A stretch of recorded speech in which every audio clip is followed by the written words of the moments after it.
क्या देख रहे हो? ज्यादा मुस्कुराओ मत, तुम भी मेरी तरह यहाँ पे बंद हो। खुद को लकी समझते हो?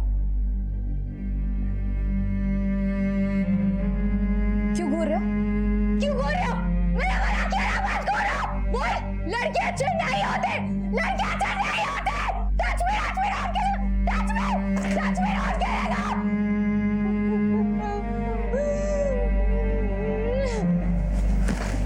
Come on, Payal, get up. चलो, kick. Force. Power चाहिए kick में, force. Punches, come on. One, fast.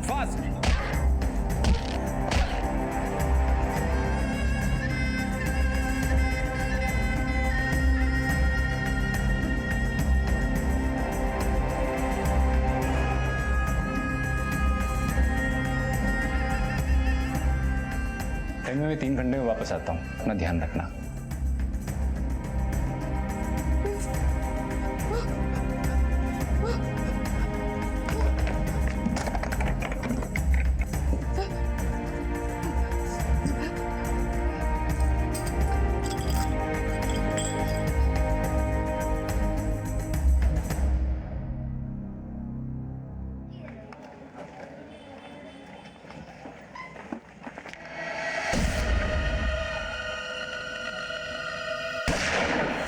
ये तो पुल की तरफ से गोली चलने का आवाज है। चल गए। अबे यही से आवाज है, लगता है पानी में कोई गिरा है। अबे 100 नंबर फोन कर। अबे लवकर रे।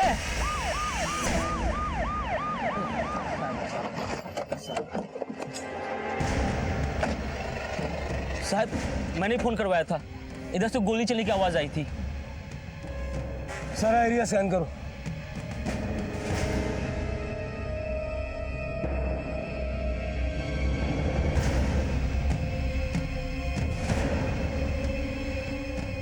सर, यहाँ कुछ मिला है? सर ये देखिए, ताज़े खून के निशान यहाँ पर भी हैं। और सर ये देखिए, ये चुन्नी का टुकड़ा मिला है। तो इसका मतलब है कि गोली चली है, और जिसको भी ये गोली लगी है वो इम्पैक्ट से ब्रिज से नीचे गिरा है। और इस चुन्नी के टुकड़े का मतलब है कि या तो ये कोई लड़की है या औरत। ऐसा करो, ये पूरा एरिया अच्छे से छान मारो और गोताखोरों को बुलाओ, पानी में सर्च करो। ठीक है सर।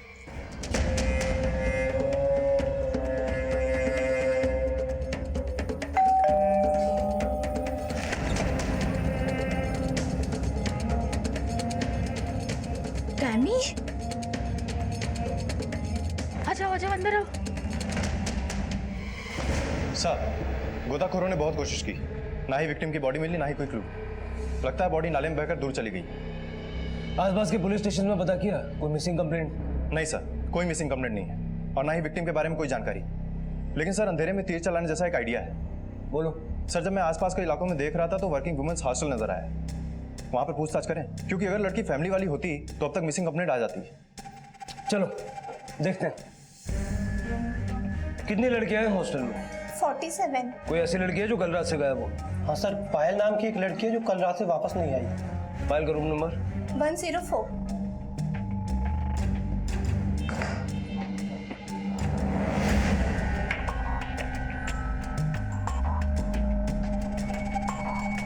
कुछ नहीं मिला सर। पायल का मोबाइल नंबर दो। हाँ सर, अभी देता हूँ। सर, पायल का फोन स्विच ऑफ है। हॉस्टल में किसी से कोई अनबन?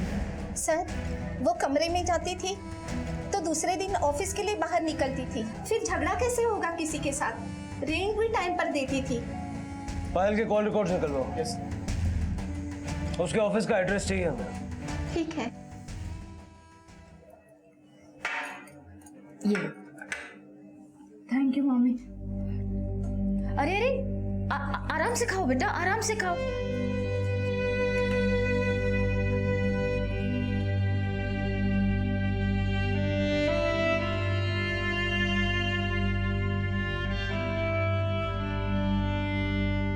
तुम इतनी चुप से क्यों हो?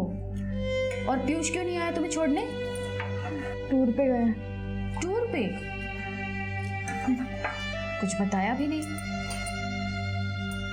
तुमसे कुछ बोला था क्या? कुछ कहा था? मैं अभी आती हूँ उसे फोन करके।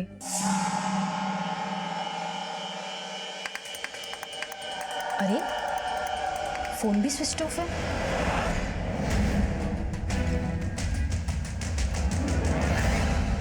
साइलेंट मूवी के कैरेक्टर जैसी थी पायल। काम पे पूरा ध्यान था, पर ना अपने बारे में कभी और ना ही किसी और के बारे में कोई बात करती। बस यस सर, नो सर, जी सर। कब से काम करती थी? अप्रोक्सीमेटली 4 महीने हो गए उसे अभी। ऑफिस में किसी से कोई दुश्मनी? सर किसी से बात करे तो दुश्मनी होगी ना sir. No controversies at all. उसका परमानेंट एड्रेस है आपके पास? रिकॉर्ड से मिल जाएगा सर। कल ऑफिस आई थी? यस सर, और रोज की तरह शाम को 6 बजे चली गई। कल पायल ने यही चुन्नी पहन के रखी थी? सर एग्जैक्टली तो नहीं बता सकता, पर हाँ ब्लैक कलर की चुन्नी पहनी थी उसने। आती जाती कैसे थी? सर ऑफिस के बाहर एक ऑटो स्टैंड है, अक्सर स्टाफ वहीं से रिक्शा लेते हैं। हाँ साहब, ये लड़की तो रोज मेरे ऑटो से जाती थी साहब। कल भी तुम्हारे ऑटो से गई थी? हाँ साहब, कल तो मैंने इसको बानेर छोड़ा था। लेकिन उसका हॉस्टल तो इंजेवाड़ी में है। हफ्ते में 3 बार तो ये बानेर जाती थी और बाकी के दिन हॉस्टल में साहब। चलो दिखाओ मैं कल उसे कहाँ छोड़ा था। चलिए साहब। लीजिए। नहा लिया बेटा?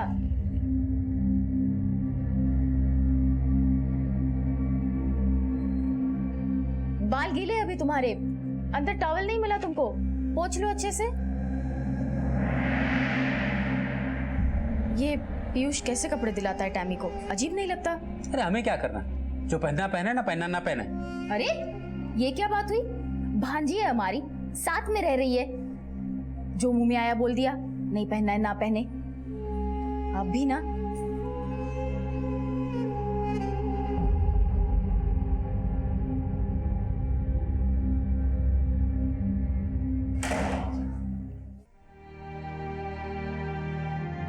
देखो हम सब वो खेल खेलेंगे जो तुम खेलना चाहती है। कौन सा?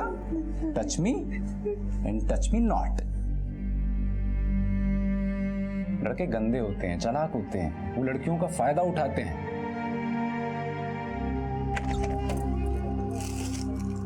टैमी बेटा, देखो मैं तुम्हारे लिए नए कपड़े लाई हूँ, पहन के देखना कैसे लगते हैं।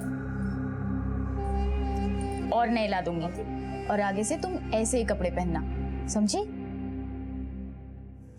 हाँ सर, पायल पिछले 3 महीने से मेरी क्लास में आती है। जनरली 1 घंटे की क्लास होती है हमारी। लेकिन अचानक उसे सेल्फ डिफेंस सीखने की क्या जरूरत पड़ गई? वो सब नहीं पता सर। पायल में सीखने की लगन है, लेकिन वो काफी नर्वस लगती है। सर पायल के सेल्फ डिफेंस क्लास की टाइमिंग शाम के 6:30 से 7:30 बजे तक की थी। इसका मतलब कि पायल यहाँ से 7:30 बजे के बाद ही निकली होगी। सामने ऑटो स्टैंड है, पूछते हैं जरा। ठीक है सर। सुनो, इस लड़की को देखा है? इस लड़की को देखा है?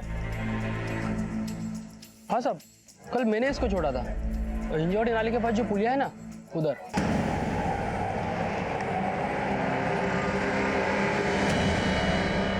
कल इसने यही ओढ़नी पहन के रखी थी? साहब ठीक से तो कुछ याद नहीं है, शायद काले कलर की ओढ़नी थी। सर पायल के कॉल रिकॉर्ड चेक किए मैंने, बड़ी अजीब लड़की है, कोई पर्सनल कांटेक्ट नहीं, ऑफिस हॉस्टल बस, जैसे दुनिया से कांटेक्ट ही नहीं करना चाहती थी। डरी सहमी सी जवान लड़की, बात न करने वाली, सेल्फ डिफेंस सीखने वाली। कोई तो वजह है उसकी इस चुप्पी, इस डर की, जिसकी जड़ें उसके पास में ही होंगी। तभी पता चलेगा कि किसने उस पर गोली चलाई और क्यों।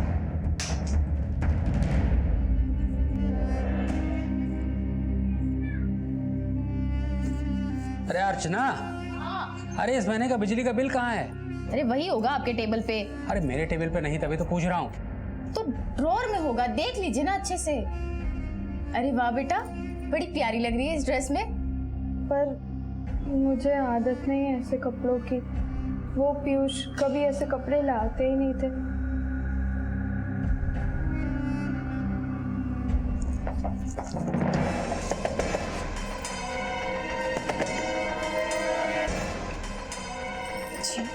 पायल रस्तोगी, आपकी बेटी लापता है, हमें उसकी तलाश है।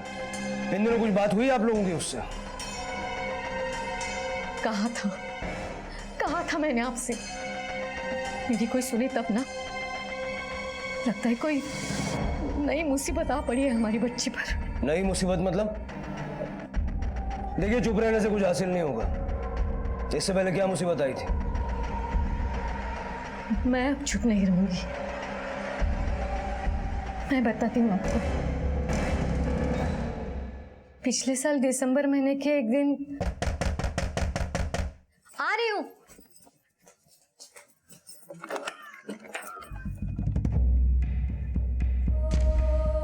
पायल, क्या हुआ? क्या हुआ पायल? छोटी पानी लेके आ। पायल, पायल क्या हुआ? तुम बोल क्यों नहीं रही हो? बताओ ना क्या हुआ? ये सब क्या क्या हुआ? हाँ, बोलो क्या हुआ? मेरे साथ क्या हुआ?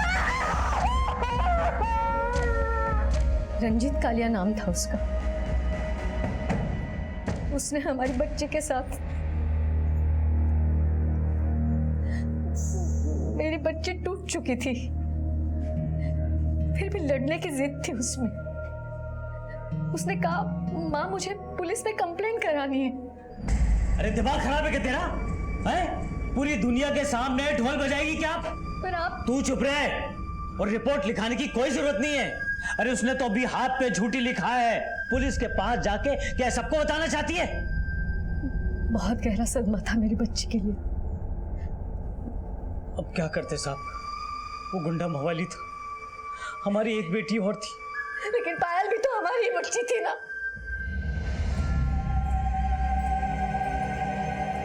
रो मत बेटा।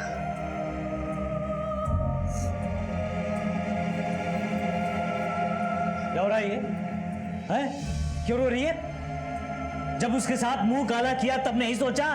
झूठी कहीं की। अब रोने से कोई फायदा नहीं है। उसने जो तेरे हाथ पे लिखा है ना, वही तेरी असलियत है। झूठी है तू, झूठी। झूठी झूठी सुन सुन कर तंग आ चुकी थी वो।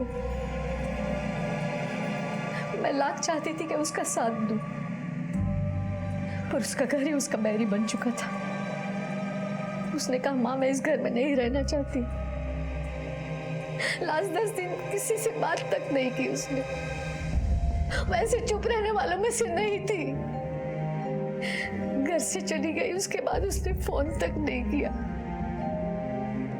मैंने इसे कई बार कहा, हम पता लगाते हैं कहाँ है, कैसी है, पर अच्छा वो सर वो चली गई। अगर लोगों को पता चलता तो हमारी इज्जत और उछलती। कैसे बाप है आप? अपनी बेटी के आंसू पूछने की जगह अपनी ये छोटी इज्जत बचाने में लगे रहे। हमारे पास भी तो आ सकते थे।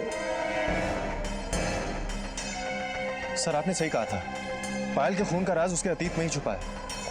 तुमने देखा, एक ही हादसे पे माँ और बाप दोनों अलग अलग तरीके से रिएक्ट कर रहे थे। पति के डर से माँ चुप थी, लेकिन आखिरकार बोल पड़ी। लेकिन बाप अभी भी चाहता था कि वो चुप रहे। मुझे लगता है लोग हमसे काफी कुछ अभी भी छुपा रहे हैं। मुझे इस आदमी पे शक है। ये दिसंबर में होगा। एक काम करो सर, इस आदमी के दिसंबर से अब तक के सारे कॉल रिकॉर्ड निकालो।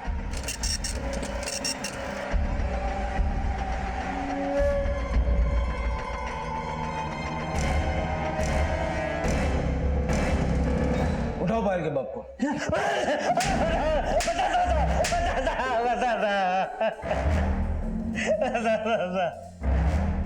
रंजीत रोज फोन करता था, डराता था, धमकाता था। मेरी बेटी उसके खिलाफ कंप्लेंट करने बैठी थी। फिर एक दिन रंजीत का फोन आया, बोला कि आके मिल। मैं उससे मिला। उसने तो 2 लाख रुपए मेरे हाथ में रख दिए। हम गरीबों के लिए 2 लाख रुपए बहुत बड़ी रकम होती है साहब। अपनी बेटी की इज्जत से भी बड़ी। कहने को तो कहते हो कि घर की इज्जत बचानी है, अपनी बेटी की इज्जत की ये कीमत लगाई तुमने। तुम जैसे बाप को तो उम्र कैद की सजा होनी चाहिए।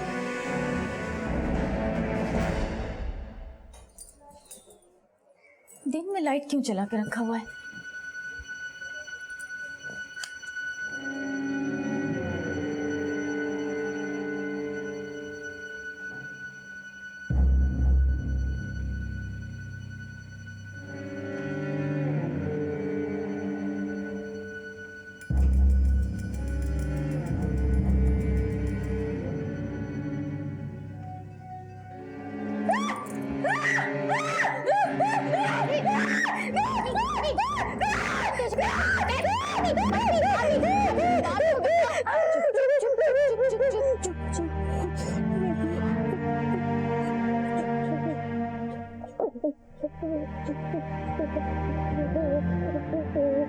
के साथ रेप हुआ दिसंबर में, वो हॉस्टल में गई अप्रैल में, लेकिन उसने घर छोड़ा था जनवरी में।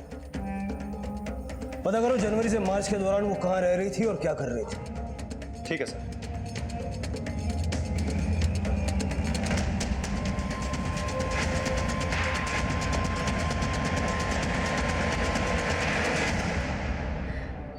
अरे ये पीयूष अभी तक आया नहीं है। सर, पायल हॉस्टल ज्वाइन करने से पहले शिवाजी नगर में पीजी थी। ये रहा एड्रेस।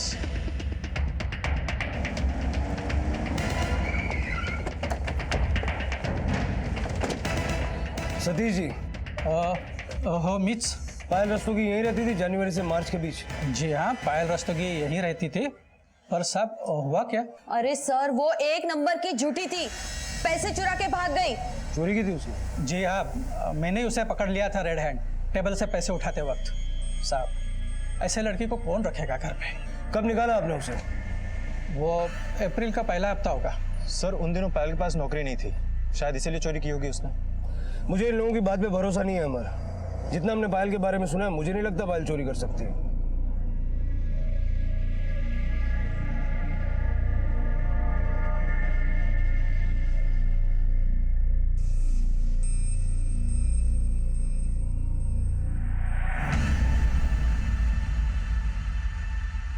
क्या कर रहे हो आप यहाँ? मैं क्या कर रहा हूँ? मैं तो बस ऐसे ही।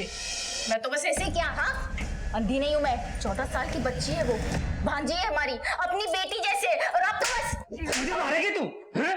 अपने घर में मैं उसे देख रहा था कि वो सोई पड़ी है दिन में। क्या देख रहे थे? बुखार देखने के लिए हाथ सर पे रखा जाता है, ऐसे नहीं जैसे आप छू रहे थे। कैसे नहीं? पूरा मोहल्ला जानता है आप कितने बदनाम है। तू मेरे घर में सिखाएगा?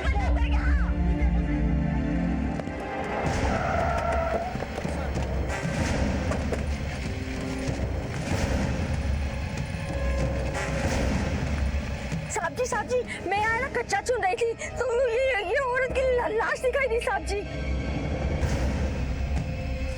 सर, इधर कुछ नहीं मिला। बॉडी काफी डिकम्पोज हो चुकी है। और सर, ये नाला उसी नाले से जाके मिलता है जिसके पुल पर पायल को गोली मारी गई थी। हो सकता है लाश पायल की हो। बॉडी को पोस्टमार्टम के लिए भेजो और फैमिली को आइडेंटिफिकेशन के लिए बुलाओ। ठीक है सर।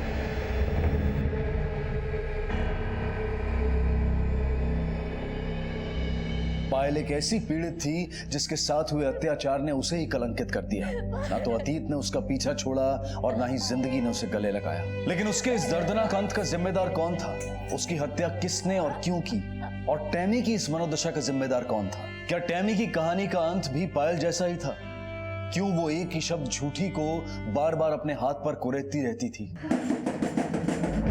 टैमी, दरवाजा खोलो। टैमी, टैमी क्या कर रही हो? दरवाजा खोलो।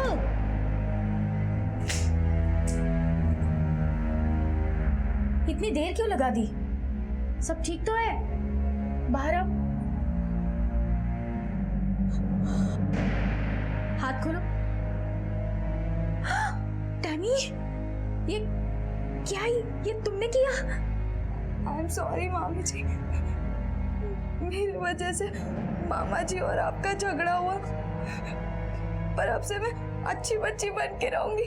मुझे पीयूष के पास मत भेजो प्लीज मामी। नहीं नहीं नहीं, नहीं भेजूंगी। तुम शांत हो जाओ, ठीक है? चलो आ जाओ, चलो दवाई लगा देती हूँ। आ जाओ। ये क्या कर दिया तुमने? सर, पायल के हॉस्टल से एक लड़की आई है, आपसे मिलना चाहती है।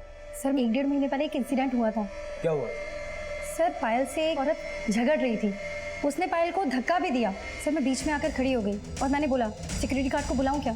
तब वो भागी वहां से। उस औरत का चेहरा याद है? स्केच बनवा सकती? सर,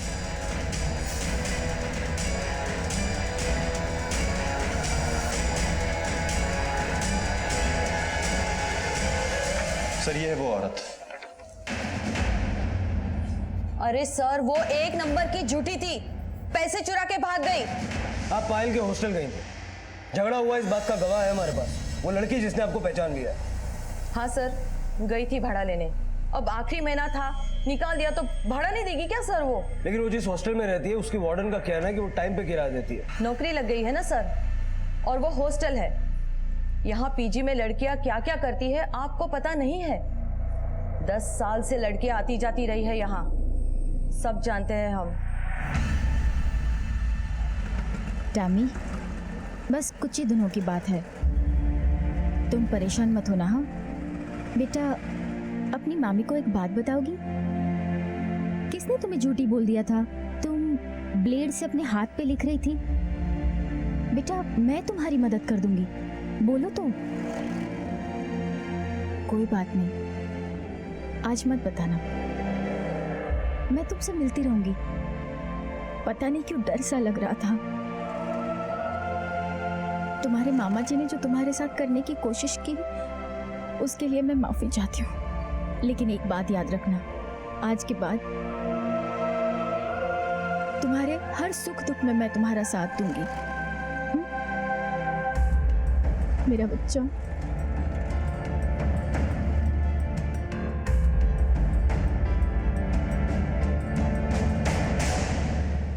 सर, पायल की पोस्टमार्टम रिपोर्ट से ये बात कंफर्म हो चुकी है कि उसकी मौत गोली लगने से हुई थी।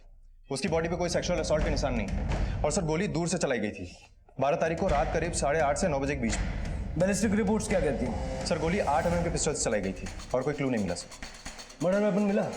नहीं सर। ऐसा करो, आसपास के एरिया में जितने भी लोगों के पास लाइसेंसी गन है जो 8 mm की गोली यूज करते हैं, उनसे पूछताछ करो, हो सकता है कोई क्लू मिले।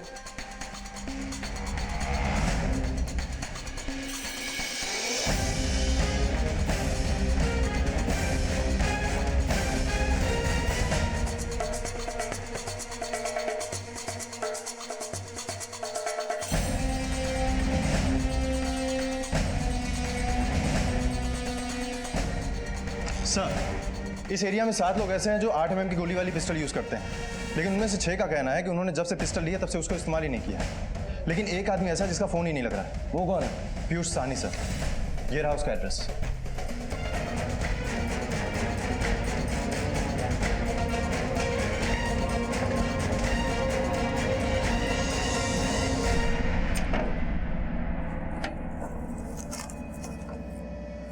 सर यहाँ पर कई दिन के पेपर्स पड़े हुए हैं, लगता है घर काफी दिन से लॉक्ड है।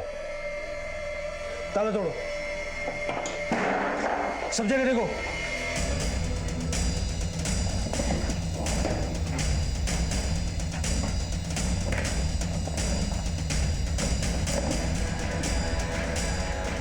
सर अंदर सिर्फ एक आदमी और एक लड़की के कपड़े मिले हैं। लगता है बाप बेटी है। सर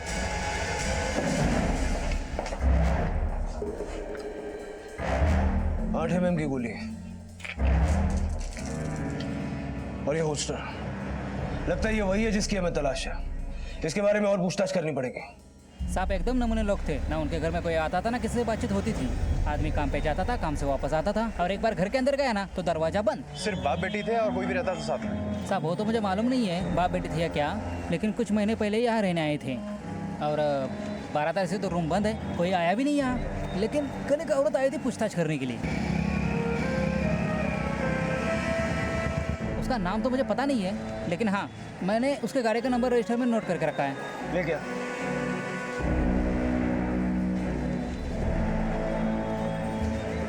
पता करो इसकी गाड़ी।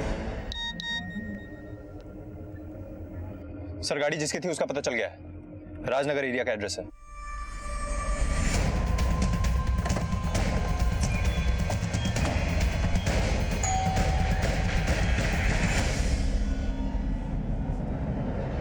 जी, तभी मैं सोचूं, जब से टैमी हमारे यहाँ रहने आई है तब से पीयूष का फोन क्यों नहीं लग रहा है? ये टैमी कौन है? तमन्ना सानी। हम सब प्यार से उसे टैमी बुलाते हैं। दरअसल ये पीयूष की सौतेली बेटी है। उसकी माँ ने अपने पति के मरने के बाद पीयूष से शादी कर ली थी, पर कुछ ही दिनों में कैंसर से उनकी डेथ हो गई।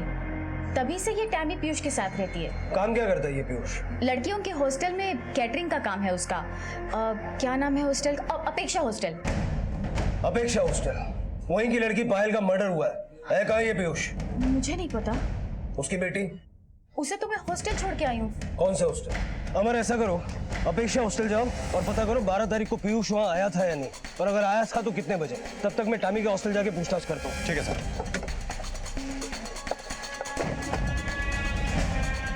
ये टैमी का बेड है और ये दूसरी लड़की का। हाँ लेकिन टैमी कहाँ है? कुछ देर पहले बाहर गई थी, शायद आई नहीं अभी तक। शायद 14 साल की बच्ची बाहर जाती है, कहाँ जाती है, कब जाती है, आपको पता नहीं। आने जाने का कोई रिकॉर्ड है? ये दूसरी लड़की कहाँ है? सर मुझे नहीं पता टैमी कहाँ गई है। चुपचाप रहती थी, किसी के साथ बात भी नहीं करती थी। सर आसपास के इलाके में पूछा लेकिन लड़की को किसी ने आते जाते नहीं देखा। सर 12 तारीख को पीयूष हॉस्टल गया था, ये बात तो कंफर्म है क्योंकि उसने रजिस्टर में एंट्री भी की थी और उसके बाद से वो घर नहीं लौटा। और टैमी भी 12 तारीख को पीयूष के साथ नहीं थी। और अब टैमी भी गायब है और पीयूष का भी पता ठिकाना नहीं। 12 तारीख को पीयूष का हॉस्टल में होना और फिर गायब हो जाना, उसका फोन बंद हो जाना और उसी की गन का मर्डर में इस्तेमाल होना, सारे सबूत पीयूष की तरफ ही इशारा कर रहे हैं। और सर एक बात और पता चली है, पीयूष ने कई लोगों से पैसे लिए थे और किसी के पैसे लौटाए नहीं थे। 1-2 लोगों ने तो गुंडे भिजवाए थे उसे मारने के लिए हॉस्टल पे। पीयूष की पिटाई भी हो चुकी है। और सर 12 तारीख को पीयूष बहुत परेशान था, ऐसा हॉस्टल के गार्ड का कहना है। कहीं ऐसा तो नहीं कि मारपीट के डर से ये पीयूष हमेशा गन अपने साथ रखता हो और उससे गलती से पायल पे गोली चल गई हो और इसीलिए वो फरार हो? सर पीयूष का फोन कुछ देर पहले स्विच ऑन हुआ था, उसकी इस नंबर पे बात हुई थी। टैमी गायब है और उसके हॉस्टल का एड्रेस पीयूष को तुमने ही दिया, ये मैं यकीन से कह सकता हूँ। पीयूष कहाँ है और तुमने उसे क्यों बताया कि टैमी कहाँ है? सर पीयूष कहाँ है ये मुझे नहीं पता, लेकिन हाँ टैमी कहाँ ये हमने ही उसे बताया था। सर पीयूष की फोन की लोकेशन ट्रेस हो चुकी है। चलो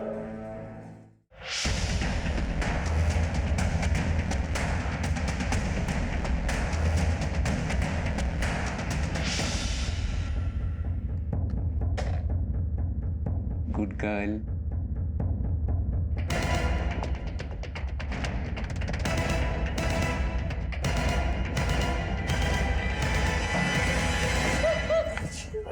अरे मैंने क्या किया? अरे बताते हैं क्या किया?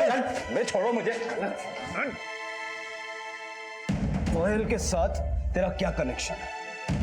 अरे कौन पायल? वही जिसे तूने अपनी गन से गोली मारी। 12 तारीख को हॉस्टल से निकलने के बाद तूने पायल को कब और क्यों मारा? मैंने पायल को नहीं मारा साहब। मैं मानता हूँ कि मेरे पास गन है, लेकिन वो घर पे ही थी उस दिन। मैं हॉस्टल से लौट रहा था उस रात, काफी डरा हुआ था लेनदारों के डर से। उनके लगातार मुझे फोन आ रहे थे और उन्हें पता चल चुका था कि मैं कहाँ काम करता हूँ। जब मैं हॉस्टल से लौट रहा था तो पुलिया के पास से गुजरा, वहां मुझे गोली की आवाज सुनाई दी। मुझे लगा कि लेनदारों ने गुंडे भेजे हैं मेरे पीछे। मैंने पलट के पीछे भी नहीं देखा, मैं तीर की तरह भागा सीधा। झूठी कहानियां सुनेगा ना तो मार मार के भोरता बना दूंगा। मैं सच कह रहा हूँ साहब, 12 तारीख को अजंता लॉज पुणे में था मैं, आप चेक करवा लो। ये आदमी पूरा सच नहीं बता रहा। तुमने देखा टैमी उसकी बेटी है, लेकिन उसको मेकअप कैसे किया?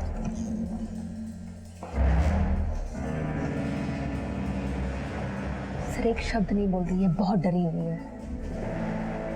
हम काउंसलर की मदद लेनी होगी।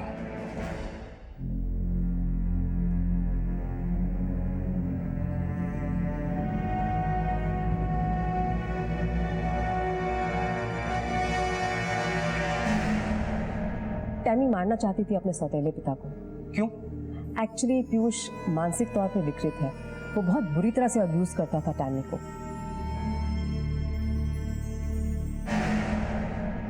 मम्मी। हाँ टैमी बोलो। पापा आज फिर मेरे कमरे में आए और फिर मेरे साथ गंदी।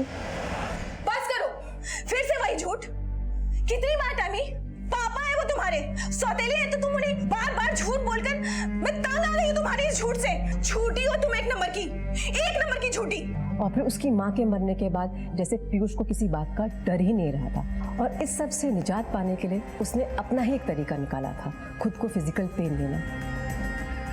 और फिर एक दिन उसे घर में एक गन मिली। उसने सोचा इस टॉर्चर से मुक्त होने का यही एक तरीका है। वो गन लेकर हॉस्टल की तरफ गई। रास्ते में उसने पीयूष को देखा। वो पीयूष पर गोली चलाने ही वाली थी, और इतने में टैमी के साथ कोई टकराया। उसकी गन उसके हाथ से गिर गई। हड़बड़ाहट में टैमी ने अपनी गन उठाई भी नहीं और वहां से चली गई। मतलब टैमी ने उसे गोली नहीं मारी?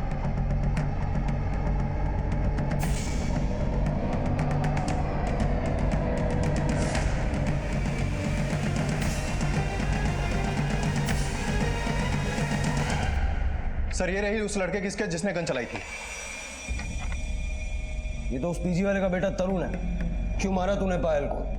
क्या करता मैं? अपनी माँ के आंसू देख नहीं पाता था। उस लड़की का मेरे बाप के साथ चक्कर था, इसलिए मारना चाहता था उसे। मेरी बीवी बहुत शक्की है साहब। उसके शक के वजह से हम सब बर्बाद हो गए।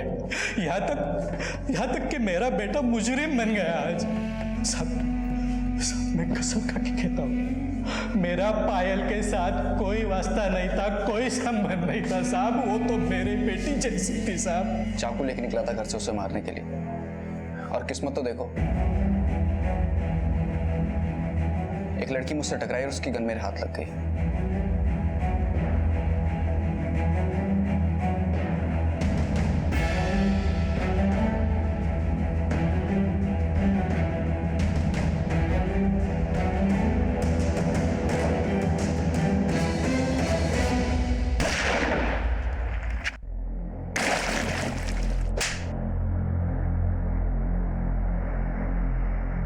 पायल की हत्या के लिए तरुण को और पायल को धमकाने के लिए उसकी मां को पुलिस ने हिरासत में लिया। साथ ही रंजीत को भी हिरासत में लिया गया और उसके खिलाफ पायल बलात्कार केस में नए सिरे से जांच शुरू हुई। पायल के पिता को भी दोषी मानते हुए हिरासत में लिया गया और पीयूष को अपनी सौतेली बेटी के लैंगिक शोषण और मेंटल टॉर्चर के लिए गिरफ्तार कर लिया गया। घबराने की कोई बात नहीं है, सिर्फ 2-3 महीने की यहाँ बात है कि नर्स ये साइकेट्रिक रिपोर्ट लेके जाओ बेटा, मत घबराओ। काश इसकी माँ ने इसकी बात पे यकीन किया होता, तो इतना सब कुछ सहना नहीं पड़ता इस बच्ची को।